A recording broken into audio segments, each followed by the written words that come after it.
જય માતાજી, જય દ્વારકાધીશ. કાલે જ મેં એક વિડીયો અપલોડ કરેલો જેમાં મેં જણાવેલું કે મેં લગ્ન કરી લીધા છે. મારી રાજી ખુશીથી હું એમના જોડે રહું છું, એમના જોડે આવી છું.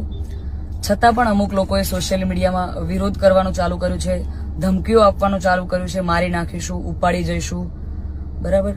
તો મને એ નથી સમજાતું કે જ્યાં સુધી હું સમાજનું નામ રોશન કરી રહી છું, જ્યાં સુધી હું મારા ઘરે પૈસા કમાઈ રહી છું, જ્યાં સુધી હું એમના માટે કંઈક કરી રહી છું, ત્યાં સુધી હું બધાને સારી લાગુ છું.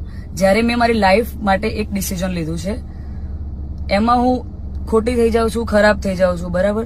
અને એને લઈને ઘણા બધા લોકોએ એવું બી મૂક્યું છે, સમાજવાળાઓ લોકોએ, કે ભાઈ અમે દીકરીઓને ઇન્સ્ટાગ્રામ, ફેસબુક બધું યુઝ કરવાનું બંધ કરાવી દઈશું.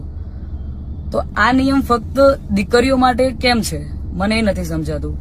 આપણા દીકરાઓ જયારે કોઈ બીજા સમાજની દીકરીને લઈને આવે છે ત્યારે આપણે બધું એક્સેપ્ટેબલ હોય છે. જયારે એ જ કાર્ય આપણી દીકરી કરે છે ત્યારે આપણે એના વિરુદ્ધમાં જઈએ છીએ. તો મને એવું લાગે છે કે અત્યારે તમે એકતા કરી રહ્યા છો, બહુ સારી વાત છે, સમાજ એકતા કરે છે, પણ તમે લડવામાં નહીં, સમજવામાં એકતા કરશો તો વધારે સારું રહેશે. બાકી તો હું કાયદાકીય પગલાં લેવાની જ છું.